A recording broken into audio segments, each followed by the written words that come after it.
the question is, does Judaism permit homosexuality? To answer this, first we have to define Judaism. And what is Judaism other than the 3,000-year-old religion based on the Torah given by Moses? So whatever one's views are concerning the authority of the Torah, all are in agreement that the central book of Judaism is the Torah, and all are in agreement that in that central book, the Torah, it clearly states in Vayikra 18:22 a prohibition against homosexual relationship between two men. So Judaism is very clear on the issue of homosexuality. What individual Jews feel about homosexuality is a different story. Individual Jews may not agree with some of the commandments of the Torah, but that does not change the fact that Judaism commands it. Similarly, one may choose to eat non-kosher food, but one cannot deny honestly that Judaism as a system does not declare that certain foods are permissible and others are prohibited. Throughout history, Jews have held all kinds of beliefs that are contrary to Judaism. Jews have been Hellenists and atheists and communists and Christians, but just because Jews hold a certain belief does not make that belief Judaism. So what of the Jew who has strong homosexual feelings? So the answer is, the simple answer I should say, is to say that the Torah doesn't command homosexuality and to discard the commandment. But that is not being intellectually honest. The difficult and intellectually honest answer is to engage the particular mitzvah, to struggle with it. Some people are able to overcome their inclination, and others decide that they can't keep this particular mitzvah. But in either case, you cannot honestly declare that the Torah says otherwise. Integrity. Every other discipline demands it. We must apply it no less to Judaism. One certainly has a right to argue the virtue of homosexuality, but one cannot honestly bring Judaism as a support for such a belief.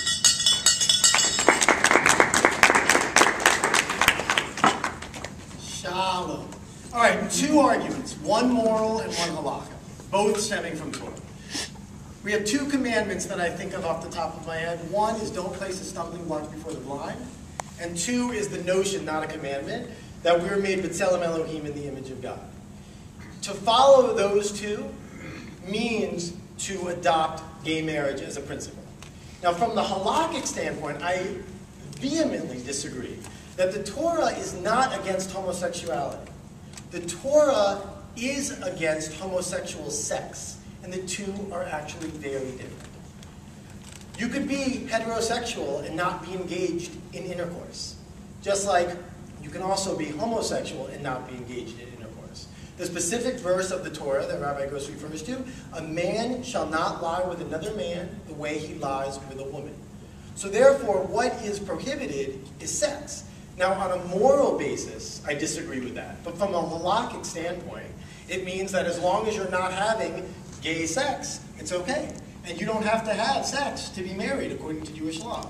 You need a ketubah, and you need a ring, and you need 3 witnesses. So even if we disregard what we believe are our own morals, according to halakha, it's okay.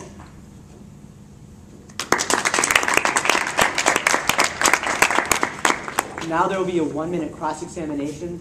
Rabbi Gross, you have the first question. So when you say moral, my question is, do those morals stem from your own understanding of the world or from the Torah? No, they stem from my own understanding of the world, but my point is I don't need them in this case. In other words, according to halakha itself, and I agree with you about the integrity. The integrity of halakha doesn't say anything about gay marriage. It doesn't say it's prohibited or allowed.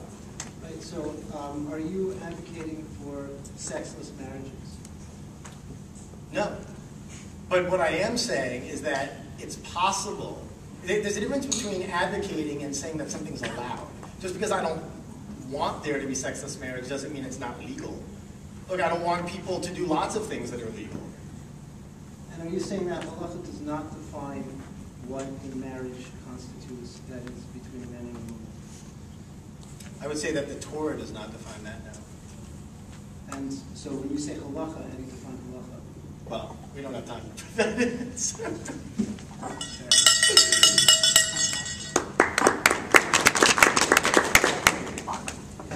I guess I'm just wondering, I mean, I said this in my intro, how you view a distinction, if any, I mean, maybe you don't, between homosexuality as a life choice and the act of having sex? Yeah, there's a difference between, let's say, two men being roommates with each other and two men being homosexual partners involved in homosexual activity. But no, that's not my question. I'm saying the difference between someone who is homosexual but not having sex versus the act of... Oh, so yes, whether by nature or by nurture, but yes, there are people who have strong homosexual inclinations, yes. And is that okay? That's not a choice. But is it okay? I mean, that's like, is brown hair okay? I mean, that's not a choice. People don't have preferences about foods or things? I mean... If you ask me, I think that, it would be preferable, and I think there are many homosexuals who do this, if they didn't have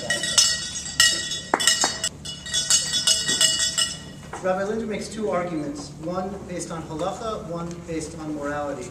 On the point of halacha, the point that I agree with Rabbi Linder is that it is out of the scope of a 2-minute debate to argue halacha. However, I can say that there are no halakhic authorities who are, in the traditional manner at least, for sure, who view the Torah as authoritative, who would subscribe to the fact that a marriage, whether there's sex or not, can be consummated between two men. I mean, there's an entire tractate in the Talmud called Masechet Kiddushin that talks about this, and it explicitly states, and that's our foundation of halacha, of Jewish law, that that's not a marriage. In fact, in another tractate, a certain nation is actually chastised for adopting a society where they wrote ketubas between two men and two women. So halachically, once again, it's out of the scope, but I don't think that there's really a solid ground on that.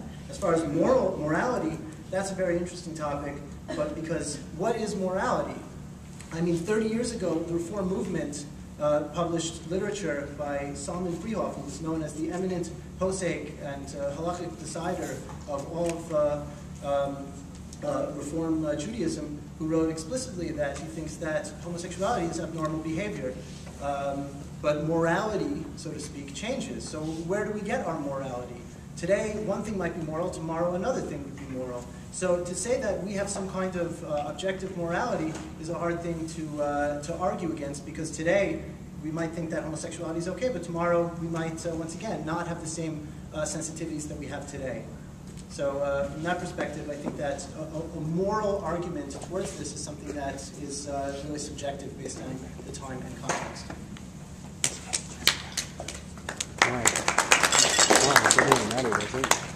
Well, Linder, you now have 1 minute to prep. Or are you happy? Yeah, Okay. I used his minute. That works too. Let's go. So Rabbi Gross said that I'm making a moral argument. I don't think I am making a moral argument, because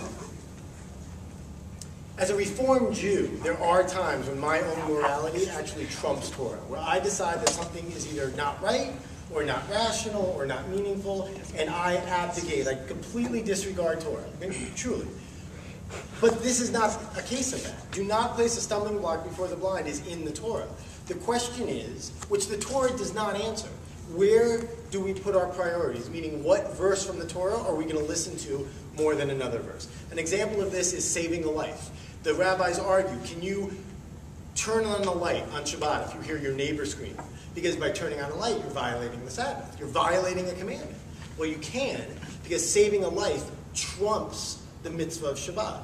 So the Torah, I would like to believe, since we're created in God's image, would maintain that not placing a stumbling block before the blind, not hampering what a person's identity is more important than anything else. So that's firstly.